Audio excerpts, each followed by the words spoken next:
विधायक महोदय से भी निवेदन करेंगे कि ऐसे निकृष्ट और नालायक सीआई को, जिस कल परसों जो वो बाबा जी आ रहे थे, उन्होंने जो कहा था कि धक्को मार के जब तक नहीं काटेगा मैं उरो हॉस्पिटल से हटा को लिया। इस नवलगढ़ में मुझे बड़ी तकलीफ हो रही है। आज के दिन को मैं बड़ा ही काला दिन मानता हूं। अभी हम निवाई पंचायत में बाबा साहब भीमराव अंबेडकर का जो भीमोत्सव मनाने के लिए मूर्ति स्थापना करने गए हुए थे। समाज के प्रबुद्ध लोग हम वहां बैठे थे। इतने में महिलाएं और काफी लोग आए और उन्होंने बघेरा में जो 2 दिन पहले घटना हुई उसके बारे में हमें बताया कि किस तरीके से एक महिला की प्लास से, चक्कुओं से अंगुलियां काट दी गई, हाथ पैर तोड़ दिए गए। और मुझे तो बताते हुए श्रम आर्यर में इसे देखा भी नहीं जा रहा कि एक हमारी मातृशक्ति को बदन से पूरे कपड़े हटा के और पीटा गया और आंखों में मिर्चियां डाल दी गई। और जो बच्चा छुटाने गया उसकी भी आज सीरियस हालत है, उसको भी बहुत मारा पीटा।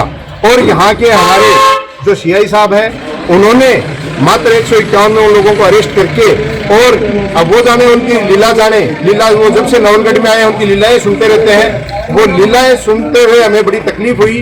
और जब उनको फोन किया गया कि हम लोग हॉस्पिटल में सारे समाज के प्रबुद्ध लोग आ रहे हैं, तो अभी उन्होंने अपनी हठधर्मिता दिखाते हुए बाज में हमारे से यही कहा कि हम तो थाने पे बैठे हैं, आपको जिसको बात करनी यहाँ आ जाओ।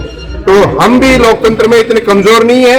मैं उनको भी बता देना चाहता हूँ आपके माध्यम से, हमें किसी सीआई से बात नहीं करनी जब तक वो अपराधी अरेस्ट नहीं होंगे। 151 में जो किया गया है, आज 307 की धारा बनती है, जो धाराएं बनती हैं वो धाराएं लगा के केस दर्ज करके उनको जब तक अरेस्ट नहीं करेंगे। और हम माननीय विधायक महोदय से भी निवेदन करेंगे कि ऐसे निकृष्ट और नालायक सीआई को, जिस कल परसों जो वो बाबा जी आ रहे थे, उन्होंने जो कहा था कि धक्को मार के जब तक नहीं काटेगा मैं उरो हॉस्पिटल से हटा को लिया। जब तक इस महिला को न्याय नहीं मिलेगा और ऐसे दोषी कर्मचारी के खिलाफ कार्रवाई नहीं होगी, जिसने इतना बड़े जघन्य अपराध को मात्र 151 में दिखा के उन अपराधियों को छोड़ दिया, हम ऐसे लोगों का साथ बिल्कुल नहीं दे सकते। क्योंकि आज स्वस्थ लोकतंत्र में हम लोग रह रहे हैं और पार्टी अपनी जगह है, लेकिन ऐसे जो कर्मचारी हैं इनके खिलाफ सख्त कार्रवाई और ऐसे लोगों के न्याय के लिए हम संकल्पबद्ध। पुलिस प्रशासन की कार्रवाई से पूरा गांव है वो नाखुश है। हाँ। तो इस पे जो भी आगे एक्शन होगा उसके क्या कहना चाहिए? देखिए, बिल्कुल काफी समय से माननीय सीआई महोदय की काफी शिकायतें हर वर्ग से मिल रही हैं। और ये सच्चाई है कि आज बघेरा की जैसे घटना खुद ने अपनी आंखों से देखी और आगे हॉस्पिटल से मिला, तो मेरा तो अब मेरे पास शब्द नहीं है बोलने के लिए कि ऐसे निकृष्ट आदमी को, जिसने इस तरीके का पाप किया है और ऐसे अपराधियों को संरक्षण दिया है, ईश्वर माफ नहीं करेगा। आगे की अब आपकी क्या रहेगी? और अब भी आगे की रणनीति हमारी यही है कि जब तक हमारे यहाँ पुलिस के आला अधिकारी आके और जो धाराएं बनती हैं, संगीन धाराओं में इनका मुकदमा दर्ज हो, उनको अरेस्ट किया जाए और ऐसे निकृष्ट सीआई को नवलगढ़ से जब तक नहीं हटा दिया जाता, हम लोग यही हॉस्पिटल में बाहर दरी बचा के बैठे हुए। वो तो बात ही उच्च अधिकारियों से करेंगे, जांच की बात ही नहीं है, उच्च अधिकारियों से बात करेंगे। और जब तक न्याय नहीं मिल जाता हम लोग यहाँ से नहीं मिलेंगे। उच्च अधिकारियों से किसी प्रकार की वार्तालाप है वो अब तक रही है क्या?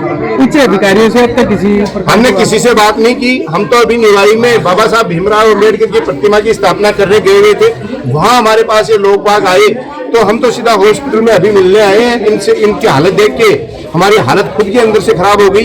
और जब सीआई साहब से बात की तो उन्होंने तो हमें ये एक जवाब दे दिया कि मैं तो थाने पे बैठा हूँ, जिसको मिलना है वो वहां आ जाएगा। तो हमें तो मिलने की आवश्यकता है नहीं।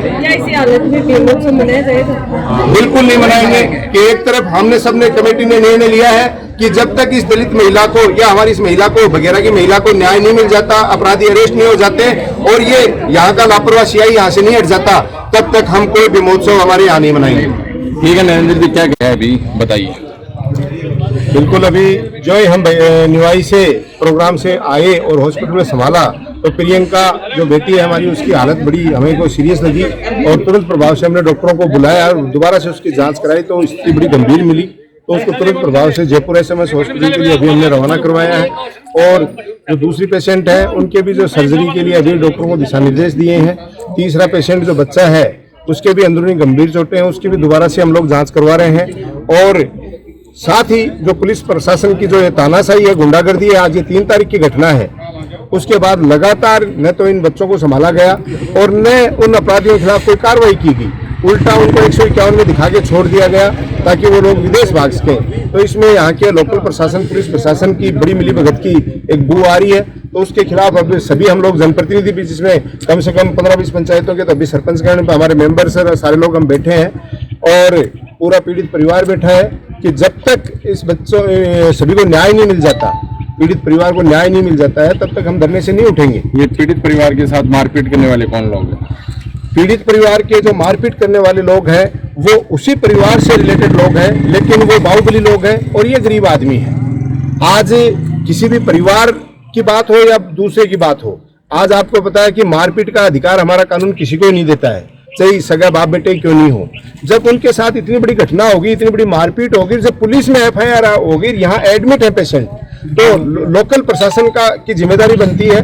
जबकि हमारे सरपंच जी, सरवण जी खड़े हैं, मंजू सरवण जी भी यहाँ खड़े हैं, इनको उल्टा सीआई साहब धमकी देते हैं कि ज्यादा बकवास करोगे तो अंदर डाल देंगे या समझौता करवा दो दोनों पक्षों का। तो आज पुलिस प्रशासन को यहाँ से नवलगढ़ में दलाली करने थोड़ी आई है या समझौता कराने के लिए थोड़ी बैठे हैं। हम लोग चाहे जनप्रतिनिधि हो, चाहे यहाँ का लोकल प्रशासन हो, हमारा काम है लोगों को न्याय दिलाना, चाहे वो किसी भी ग्रुप का है, किसी भी पार्टी का, किसी भी परिवार का है।